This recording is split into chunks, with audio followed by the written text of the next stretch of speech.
Kalau menurut kalian bangsa dan ras yang paling unggul di muka bumi adalah Amerika? Bukan. Rusia? Bukan juga. Jerman? Inggris?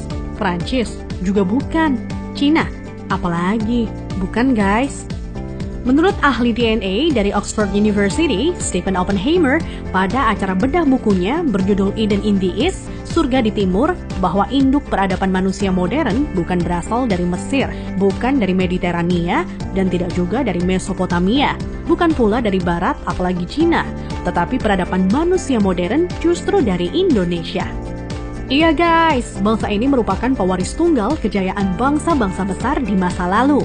Dan agaknya, Profesor Arício Santos dari Brasil pun selaras dengan teori Oppenheimer. Dalam buku Atlantis The Lost Continent Finally Found, ia menyatakan bahwa titik Atlantis itu ada di Sundaland. Jadi guys, kita tidak pantas bersikap kerdil dengan memelihara sindrom inferior akut alias rasa minder terhadap bangsa luar. Kenapa? Karena nenek moyang kita dulu adalah bangsa yang unggul. Nenek moyang bangsa-bangsa. Jelas ya guys? Lantas, kenapa ada sejarawan menyebut bahwa nenek moyang kita itu tidak beradab, bodoh, penyembah berhala? Itu faktor penjajahan atau kolonisasi guys, yakni pembodohan, pengaburan, dan pembengkokan sejarah oleh kaum penjajah.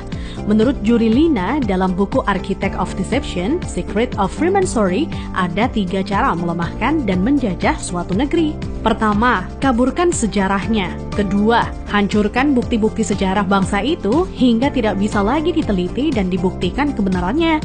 3, putuskan hubungan mereka dengan para leluhur dengan mengatakan bahwa leluhur itu bodoh dan primitif.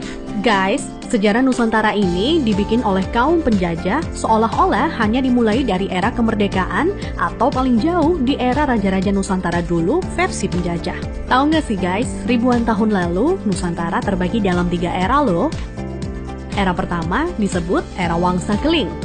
Wangsa artinya bangsa, sedang Keling artinya kuat. Jadi Wangsa Keling maksudnya adalah bangsa yang kuat. Konon di era ini, leluhur kita berekspansi hingga Kamboja, Vietnam atau Indochina, Thailand, Burma, Sri Lanka, India, sampai ke Madagaskar. Raja yang terkenal bernama Shailendra. Tulisan yang dipakai adalah huruf Talawa, di mana modelnya menyerupai huruf Mesir kuno dan Israel. Pusat pemerintahan di sekitar Jogja sampai ke wilayah Dieng. Maka ketika Israel mengklaim masih keturunan Moria, maksudnya adalah Gunung Muria di Dieng guys. Dieng artinya penguasa, kemudian bergeser menjadi Dahnyang atau Dayang, artinya juga penguasa. Setelah Wangsa Keling menghilang, di Tenggarai munculnya situs Dieng maupun Candi Borobudur. Nah, habisnya era Wangsa Keling ditandai dengan bangunan Bako atau Baki, yang artinya kuburan atau berakhir, dan ditandai dengan berdirinya Candi Boko atau Bako. Era selanjutnya adalah era Medang Kamulyan. Medang artinya kemajuan dan Kamulyan artinya kemuliaan atau kejayaan. Bahwa Medang Kamulyan zaman kemajuan terutama bidang keagamaan. Agama lebih dititik beratkan dalam sistem pendidikan terpadu mulai dari lingkup kecil hingga besar. Rajanya yang terkenal adalah Ratu Boko. Di era itu merupakan cikal bakal munculnya huruf Sangsekerta yang dikenal oleh Aji Saka. Aji artinya sesuatu yang dihormati, dan Saka artinya penyangga, caga, atau tiang. Nah, tiang jika bergeser ke Cina menjadi Tian atau Tuhan. Jadi guys, Aji Saka artinya sesuatu yang dihormati karena Tuhannya, atau segala sesuatu yang mengacu pada Tuhan yang sangat dihormati. Kemudian huruf-huruf tadi akhirnya menjadi bahasa Sangsekerta. Jadi guys, Sangsekerta itu asli berasal dari bumi Nusantara atau Indonesia, bukan dari India. Kenapa? Di India tidak ada kata-kata sang.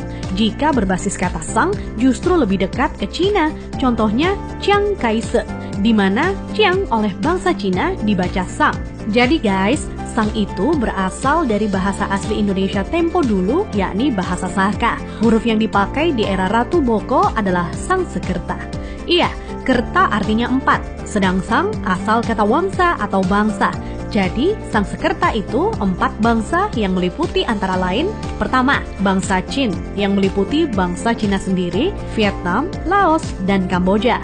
Kedua, bangsa Thai, meliputi Burma dan Thailand. Ketiga, bangsa Afrika, yakni Madagaskar, Sri Lanka, India, dan lain-lain hingga Mesir disebut sebagai bangsa Afrika. Keempat, Bani Jawa yang terdiri atas bangsa atau suku Jawa, Sumatera, Papua, sampai Kepulauan Polinesia dan Hawaii. Hingga kini, Sangsekerta kuat pengaruhnya di India dan Sri Lanka. Dari keempat bangsa tersebut, penguasa yang terkenal ialah Ratu Boko. Jika keempat unsur bangsa itu digabungkan, maka timbul istilah Nuswantara atau Nusantara. Nusa artinya pulau, antara artinya jarak, maka makna Nusantara adalah bangsa yang hidup di pulau-pulau yang tersebar dari Kepulauan Polinesia di ujung timur hingga wilayah Madagaskar atau Afrika. Selanjutnya dari era Medan Kamulyan berganti ke era Kahuripan. Kahuripan artinya kehidupan. Raja yang terkenal adalah Hayam Wuruk atau Brawijaya III yang terkenal dengan sebutan Jumadil Kubro sebagaimana makamnya di Troloyo, Trowulan, Mojokerto. Maksud kata Jumadil adalah Jum'ah atau Jumat yang artinya berkumpul atau bersatu dan Kubro artinya besar. Jadi Jumadil Kubro maknanya adalah berkumpulnya sesuatu yang besar atau istilah Sangsekerta disebut Sumpah Palapa. Melalui Sumpah Palapa, Hayam Wuruk berhasrat membangun kembali Nusantara sebagaimana dulu pernah gemilang di era Medan Kamulyan. Ia ingin menyatukan Nusantara yang telah tercerai-berai menjadi beberapa kerajaan atau wilayah kecil-kecil. Dan patih yang melegenda adalah Gajah Mada. Nah, hal yang tidak tercatat atau dihilangkan oleh sejarah modern ialah guratan atau ukiran pada batu sumpah palapahnya Gajah Mada yang ternyata berlafadzkan La ilaha illallah, tiada Tuhan kecuali Allah. Itulah guys catatan yang hilang dari sejarah leluhur kita yang menurut Arisio Santos. Leluhur kita merupakan nenek moyang bangsa-bangsa. Thanks to watching.